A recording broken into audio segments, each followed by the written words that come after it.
Why do you think he would be a better president than Muhammadu Buhari? Because I see such obvious failings. I see a leadership that is steeped in the past, that has refused to evolve with a nation that is predominantly a nation of young, aspiring people and still doing things the way they were done many, many years ago and did not work. I think our leadership in the country today is totally out of tune with the current realities of our nation. There's a disconnect somewhere.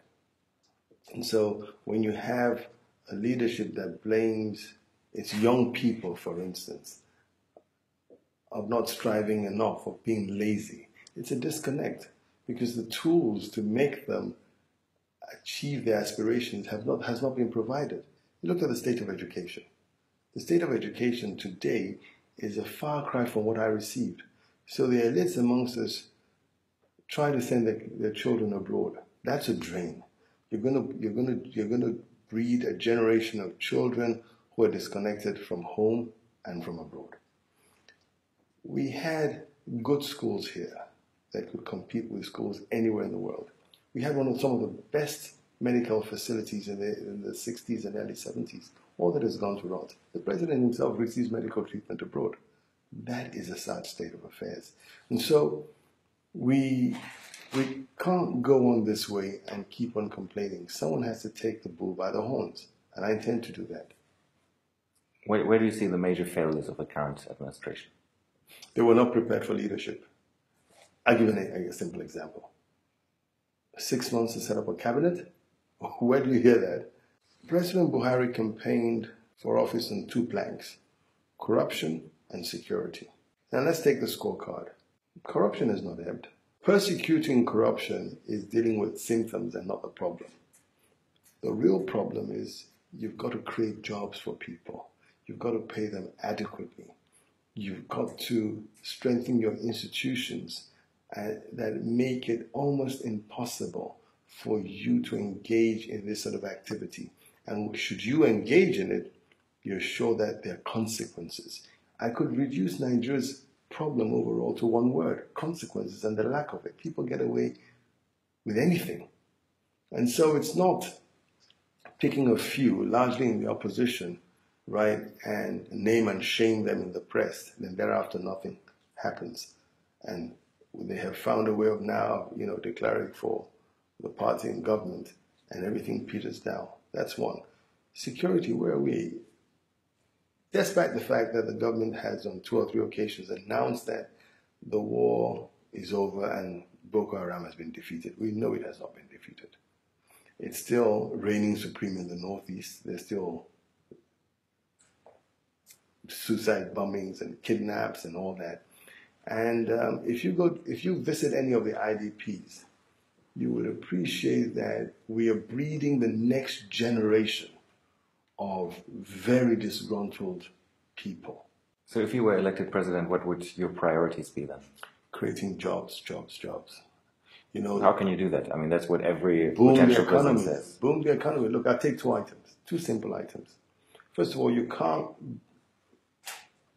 grow your economy with the type of banking system that you run, where the interest rate regime is in the upper 20s. You need to have affordable credits. And that would enable the small and medium-scale businessmen borrow and expand their businesses. Thousands of businesses have closed down because they can't afford the interest rate regime that is currently going on, right? And this is self-inflicted. Nigeria grew faster when we had some form of regulation on interest rates. And the interest rates were in the single digits. Our economy did a lot more better than it is doing today.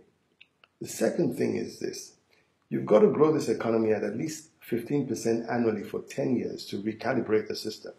Nigeria ought to be a $2.5 trillion economy, not a $300 or $400 billion economy. Here you are flaring about 2 to 2.5 billion cubic feet of gas daily, and we've done this for over 30 years. That's equivalent to about 25 million liters of diesel that we burn on a daily basis. Now, all you need to do is clean up that gas, have a network, pipe it throughout the length and breadth of this country, and make it available to industry. That would free electricity on the national grid for residential and domestic use, but let the industries, particularly the big energy consumers, be on gas. And hey, you are flaring the gas. Give the gas for next to nothing. You can give it up for free because you are flaring it anyway. That would be our subsidy to industry. That would catalyze growth in the economy.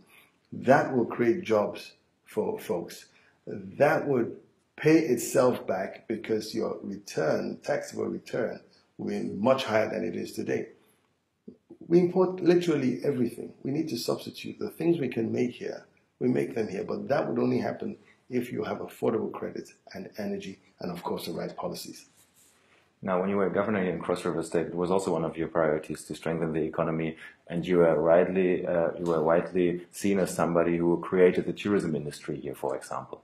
But on the other hand, there were also like big projects like the Tilapa Free Trade Zone, for example, where about $500 million were invested into like huge film studios, luxury shopping malls, and so on. But if you go there today, it's a ghost town. It's almost an abandoned white elephant. If you see projects like this that started under your administration, why would you say then Nigerians would trust you in handling their finances? Tirapa is sadly a failure of continuity. You know, you start a race. You hand the baton over to the next fellow. He ought to continue the race. Running a country or state is upbuilding. You're not going to start the construction from foundation to rooftop. You may get to the first or second floor and hand over to the next fellow. And if the next fellow decides that he wants to start a completely new building and abandon what he met on ground, you would never finish construction. And I'm sure my successor is also facing the same realities because there's a plethora of abandoned projects of his that are not being continued. And this is what you find throughout the length and breadth of our country. And this is a collective failure in leadership. There were reports that you bought real estate in Lagos a couple of years ago worth more than $2 million. Is that right, first of all? And if it is right, may I ask you what's the source of your wealth is? I've heard that story. No, it's wrong. There's an apartment building that was developed and it was funded by the banks, and the records are there. And just because I've been a governor doesn't mean I shouldn't fund it. The property itself, the land itself was acquired well before I became governor anyway. There are also reports that before you became governor, that you were also in the business of rice importation. Is that true? My wife was the sole representative for Uncle Ben's. It's an American brand for all of West Africa. But you personally didn't have anything to do with the... No, but my wife is involved. I'm involved. But it was her business. So how do you see measures by the government and by President Buhari who's banning imports? Absolutely. We shouldn't import what we can easily provide. We're a developing economy. We need to create jobs. Importing rice is just creating jobs overseas at the expense of our people. Then why did your family engage in that? Because at the time, there was no rice production going on, and I wasn't in government. Actually, we stopped the importation not long after we got into government. It was not a sustainable thing. The issue of Biafra has been coming up again and again over the past month, with some groups and individuals calling for a state of Biafra again. What is your personal opinion on that? I don't believe in that. I think that is a dream that belongs to another generation, and that generation has since absorbed itself of that dream. There's strength in our union. The important thing is make the union work. Structure the union such that it's not held back in its development. More moderate voices are calling for restructuring, for changing the system at least, so people in the area could benefit more of a new system. What's your thought on that idea? I don't know why we're worried about restructuring when some people get very nervous when they hear about it. Adrian, you restructure yourself every day. You wake up and say, I'm not going to do this, I'm going to change this, I'm going to do this better than I did yesterday. That's restructuring. Corporate organizations restructure. If you don't restructure constantly, you will stagnate, and when you stagnate, you retrogress, and when you retrogress, you will eventually eclipse.